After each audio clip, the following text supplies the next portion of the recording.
Number 1. The town of Wauwatosa, Wisconsin, due west of Milwaukee, is known as the City of Homes. Its quiet streets are dotted with schools, parks, and charming family homes. But in the summer of 1925, this quiet suburb was rocked by the murder of young Arthur Buddy Schumacher Jr.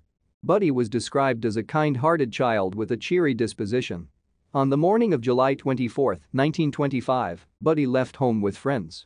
They were headed to a local watering hole where kids played and swam during the hot summer months. The carefree group hopped a freight train to get there.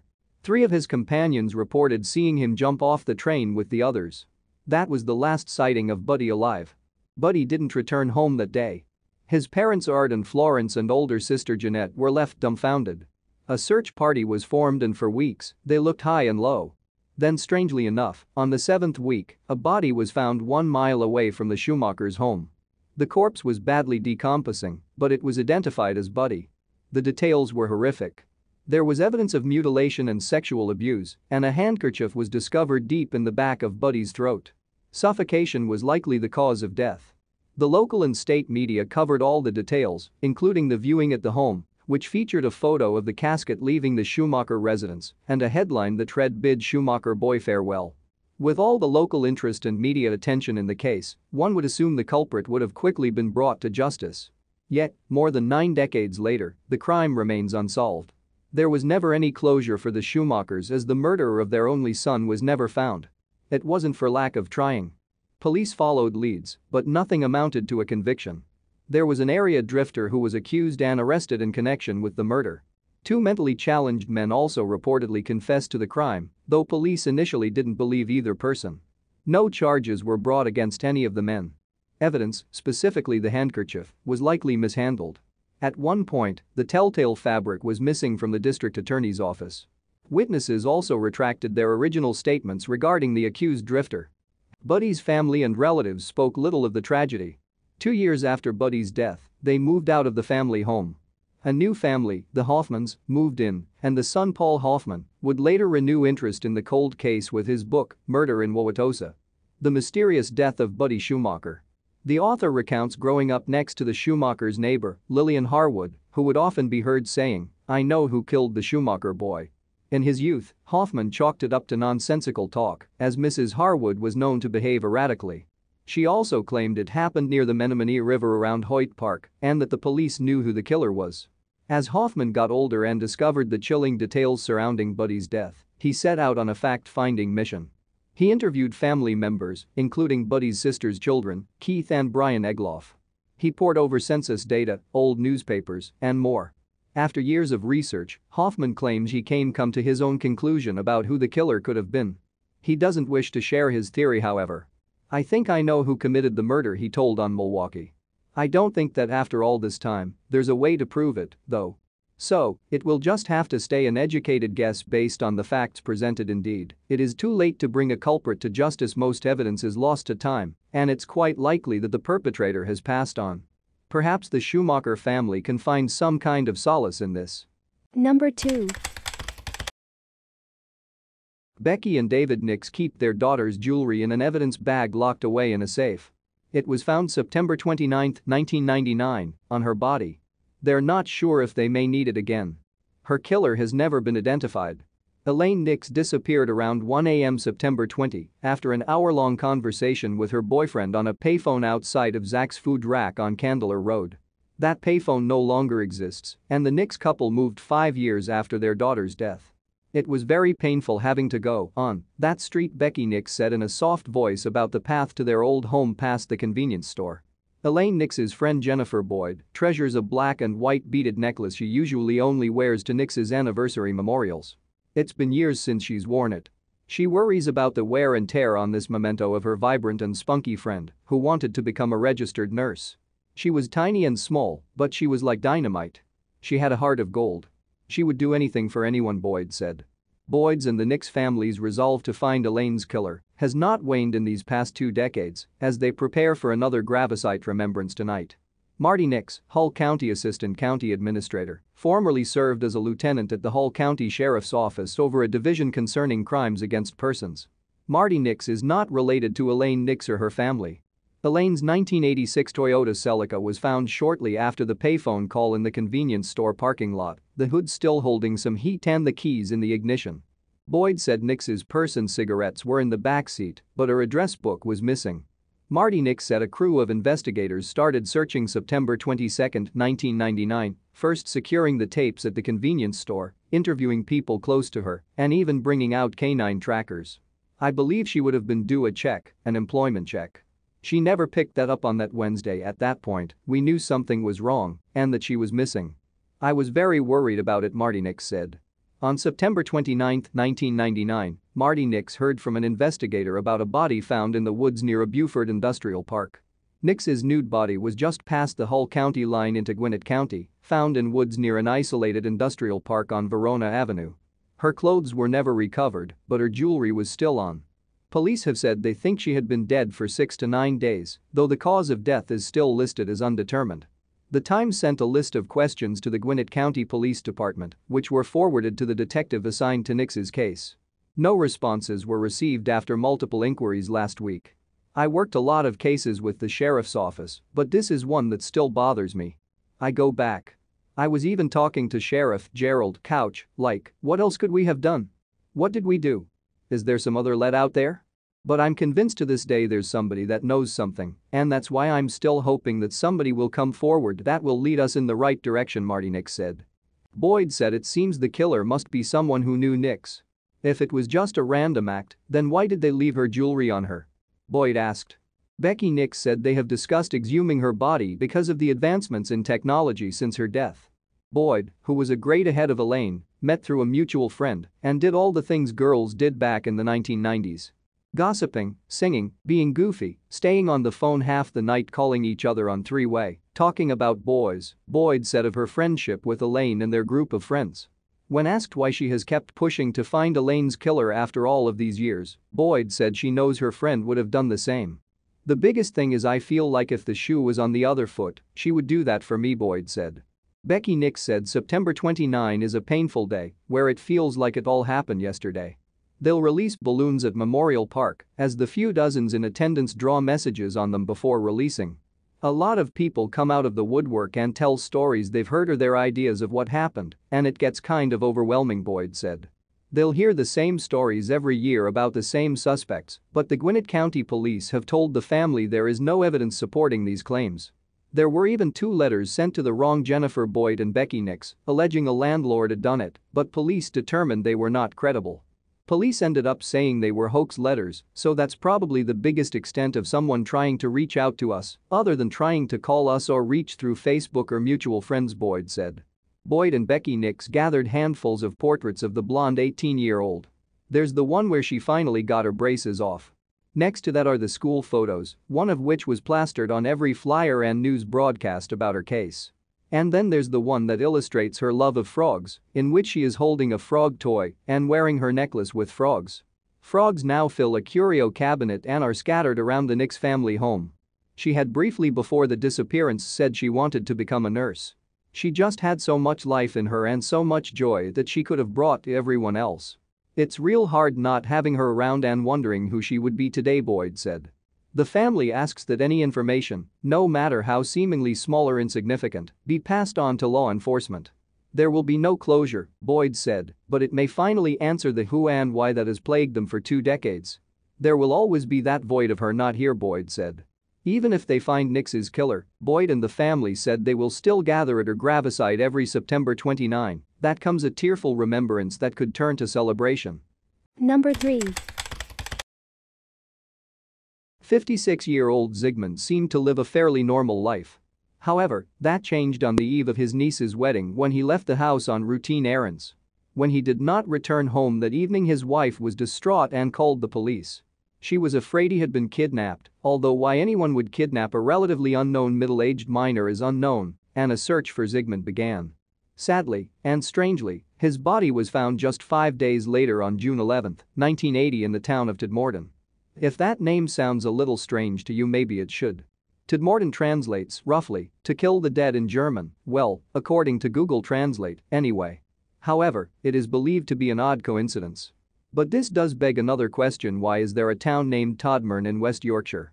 Anyway, back to Zigmund. Zigmund's body was discovered on top of a 12-foot pile of anthracite coal.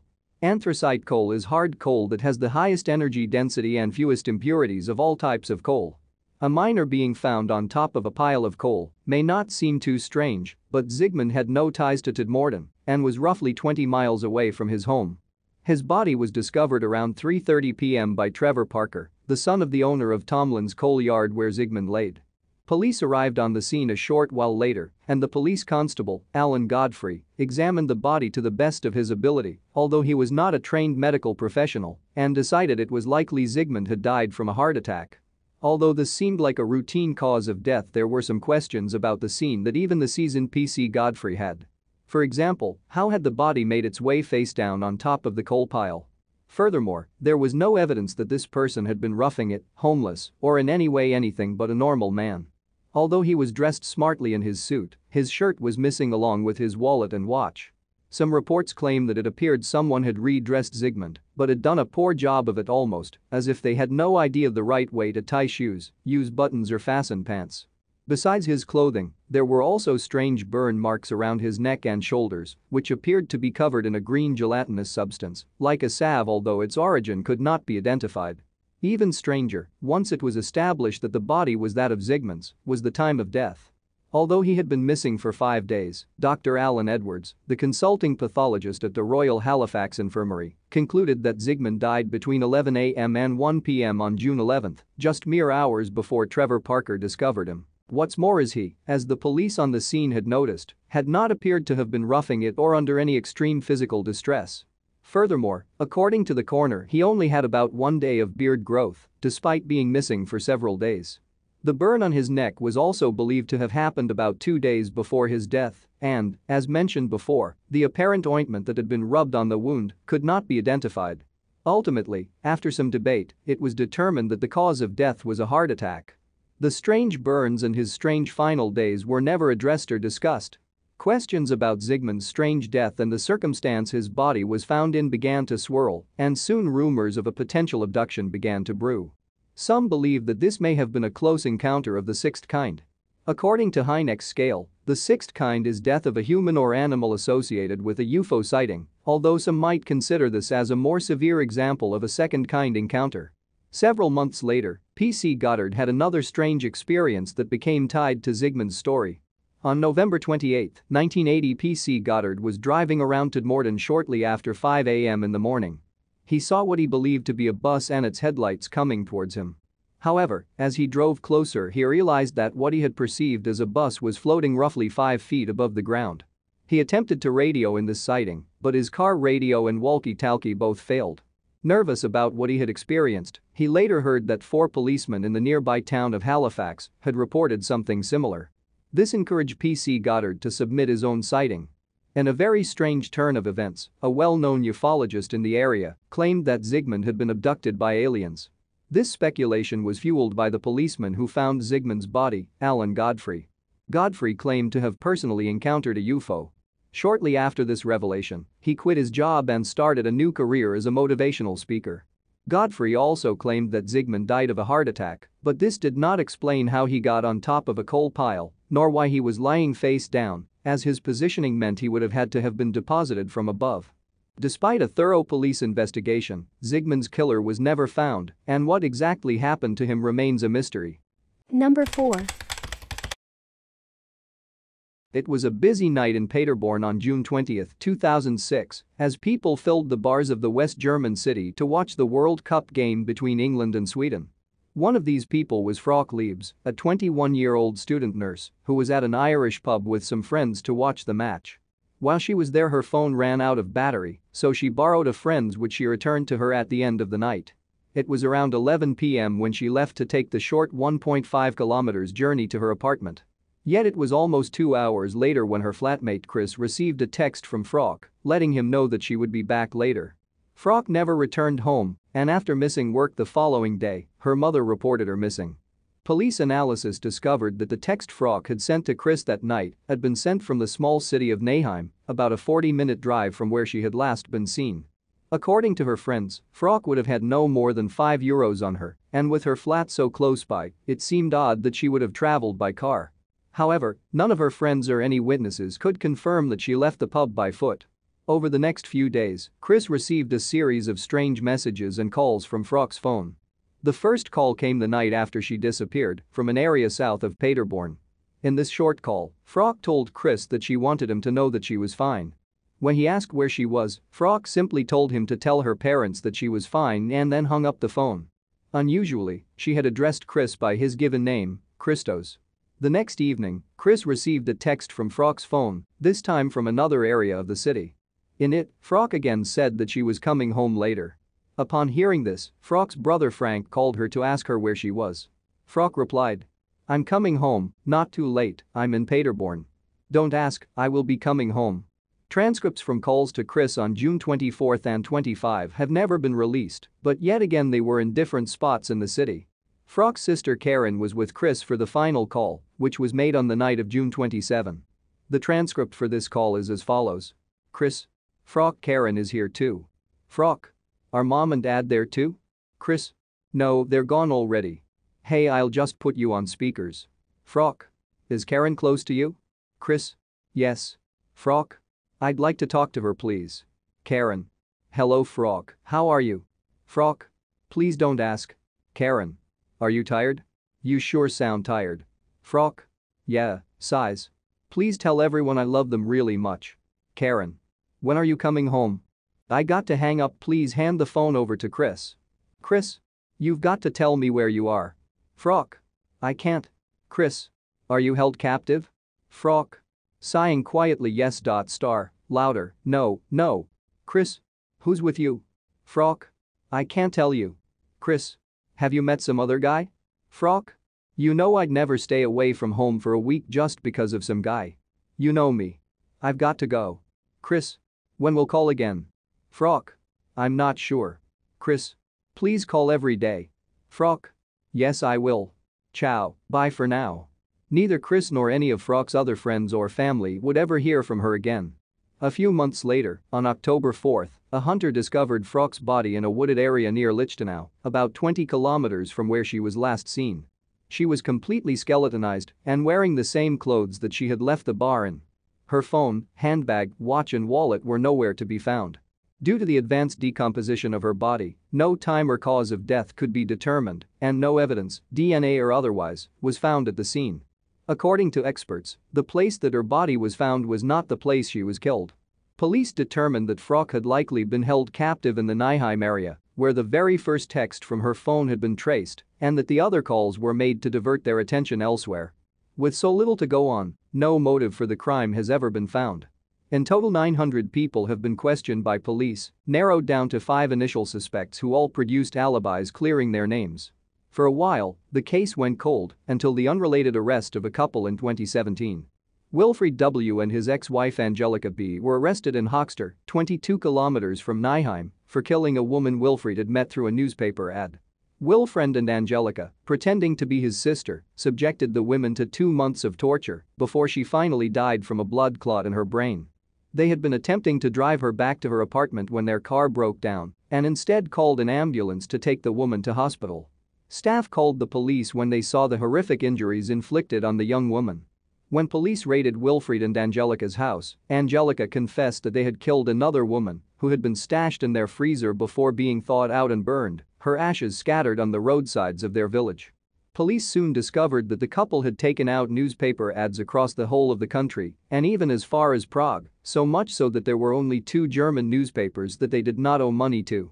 The real number of victims is unknown, though Angelica has confirmed that were many more than 2. After 2 years at trial, the couple were convicted for their crimes. Wilfried W. was sentenced to 11 years in a psychiatric ward, while Angelica B. was sentenced to 13 years in prison. The proximity of their home to Paderborn made them possible suspects in Frauke's murder. Investigation into Wilfried's whereabouts and phone activity in June of 2006 revealed a startling similarity with that of Frauke's. Whether she fell prey to Wilfried and Angelica, we will probably never know. But knowing what went on in the Höxter House of Horrors, perhaps it is best that we don't. Number 5. January 19, 1996, an elderly poor woman was picking garbage near Nankin University. She found a large black plastic bag she thought could be a find for the day, opened it, a pile of well-cooked meat chops, smells still great. She gladly brought it home and started to cook. When she dumped all the content onto the table, 3 pieces of strange meat caught her attention. When looked closer, they looked like disjointed human fingers. She was shocked to fall onto the ground and scrambled to the phone and called police. In fact, at the time, police had already been alerted to other 4 black plastic bags found in the vicinity of Nankin University, all contained cooked meats, and one with half-boiled human head. The one brought home by the poor woman was the last one missing. Police quickly established that it was a human victim's dismembered body. The brutality shocked all who had saw the relics. Police went on to count the pieces of meat, more than 2,000 pieces, no bones, and heart, liver, spleen are also missing. At the time, DNA forensic was still unavailable. Police used the victim's clothing where was left together with meat in one bag to identify the victim. Finally, a group of college girls identified that it was their roommate's clothes. Her name is Jiao Aiking. A very introvert, quiet, not very attractive girl. She was from a poor village, no close friends in the university, only had been studying in Nankin University for a half year. It was really strange. Why would someone harm a harmless girl like this? Police check her diaries, no strange encounters, no quarrels recorded, all normal school life like any other one. She was last seen leaving university after lessons in the afternoon about 6 p.m., had been missing for 9 days since 10th January until her discovery. Nobody knew where she had been during the time. Why would such fate suddenly fell on a normal harmless girl? Ritual murder? Rape and kill? Police followed many modes of crime, searched almost every kitchen in Nankin City, conducted chemical blood tests to find out any trace of unusual human blood stain, the kind can find after obliteration, conducted over 10,000 suspect interviews, re-interviews with last eyewitnesses until today, still no any thread of clue to who abducted and killed the victim. It has been 16 years since the murder, it is still open to public informants, police is still after the mystery, so far it has become an urban legend for its unusual way of death, the invisibility of the murderer. One more detail more mysterifies the case, the victim was last seen wearing a blood-red coat. The red color in Chinese belief is a color of God or a threatening ghost. It has important significance to Chinese ritual, religious tradition.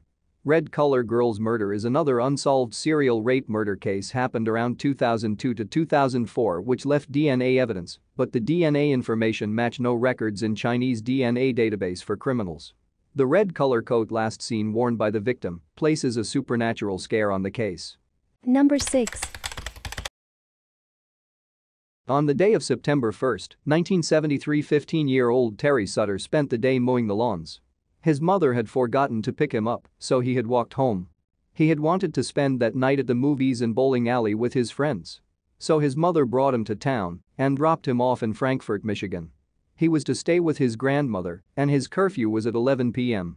His parents were shocked to hear that Terry didn't stay the night, let alone arrive at his grandmother's house. He wasn't a difficult type of kid. He was the type who understood curfews and never broke them. This worried his family and they went out to search for him. The police did not take the family seriously as they believed he was hiding out, so he didn't have to go to school. That afternoon, though, Terry's body was found on the beach of Lake Michigan by a tourist. It was initially believed he had maybe died from a fall from a cliff and into Lake Michigan. It was found that his lungs were not filled with water, but instead with sand, pointing towards being murdered. It's possible that his face was held down in sand and he suffocated to death. His neck and head were covered in bruises, and his eyes were filled with sand. Somebody had begun to vandalize the poor 15-year-old's grave. His headstone would get vandalized, flower pots put there for flowers were broken, and even the bush planted there by an older sister was ripped out. Eventually it was decided Terry would lie in an unmarked grave as they removed the headstone. I realized that a commenter stated the family didn't really want media attention on the case. I wasn't aware of this as I couldn't really find more recent articles about the case, so I wasn't aware. It may be because it's painful for the family and a random person on the internet to dredge up the pain that may never lead anywhere is aggravating. I've seen a lot of comments bash the cops and family about the grave vandalizing. It isn't stated how often the grave was vandalized or if it seemed like a scheduled thing. With the information I had, it was just common enough that they decided to remove his headstone so he'd finally get some peace. Remember, this family was grieving, and on top of that their child was murdered and someone kept vandalizing his last resting place. It would become very painful and very tiring. This was the early 70s. Even if they could get a camera out there at the time, it probably wouldn't have been able to tell a potato from a potato. And who knows, maybe they did stake out the grave but wasn't able to catch anyone. Or the graveyard may be small enough that even if it was staked out, the people staking it out would be noticed, thus scaring off the vandal. Can we also not assume that this kid had done something monstrous? This 15-year-old kid we know almost little to nothing about. For all we know is that he was killed for saying something stupid and someone overreacted, and this was the result. It isn't even known if the murderer is the vandal. For all we know, it could have been some dumb kid who was upset that his friend was gone and felt betrayed and angry, and this was the result. Number 7. It was April 23, 1960, about 12:30 a.m. Edwin Smith was driving home, heading north along North Plankinton Avenue. As he passed the 400 block between Clybourne and St. Paul Avenues, he heard a woman crying out for help. He stopped his car and rushed to a nearby alleyway. There, he found 76-year-old Ida Lowry, badly beaten and covered in blood. He tried to lift the poor woman, but she screamed in agony. He ran off and phoned the police. Just over an hour later, the woman died at a nearby hospital. The murder of Ida Lowry was one of the most horrific crimes in the city's recent memory. She had been grabbed off the street, pulled into the alley and brutally raped. She was beaten and sexually assaulted with a blunt object and left in the dirt to die. Talking to police, she could only say that her assailant had been a big white man who works at the bridge. She estimated that she had laid in the alley for about 15 minutes between the attack and Smith happening upon her. She could provide no other information about the crime. The search for her killer began just after she passed away. Officers combed the alleyway where she was found looking for clues, but came up with little of any use. Beyond her vague description, there was nothing to indicate who had committed the awful act. In trying to piece together a profile of who Ida Lowry was, the police encountered even more mysteries. As a younger woman, Lowry worked as an office assistant. Her husband Walter worked for International Harvester. The couple had no children, but was otherwise a fairly typical middle-class family. After Walter died in 1950, Ida drifted into the life of a loner and had grown increasingly eccentric. By 1960, she was living at the Hotel Royal at 435 Watts. Michigan St. She was known by sight to many people in the area. She dressed in odd, layered and mismatched clothing and gloves. She stalked through alleyways to pick through trash cans and dumpsters. She was known as a rag picker and a scavenger who would spend hours pulling clothes and other items from the garbage. Unlike most pickers in the city, she was never seen selling any of the things she recovered. To most, she was an odd, but harmless, character. Police searched her meager room at the Royal and uncovered a stack of worthless stock certificates and keys to 2 safe deposit boxes at local banks. A dozen detectives were working the case, canvassing the state for accepted mental patients and checking up on area men previously suspected of sex crimes. Lowry's only family was 2 sisters. One had not seen her in months, the other, whom Lowry often visited at her South 3rd Street home, had not seen her in a few weeks. Neither had useful information for the police. Both said that their sister confided little to them. The last person to see her before the attack was the elevator operator at the Royal, who said she left her room at about 10 p.m. the night of her death.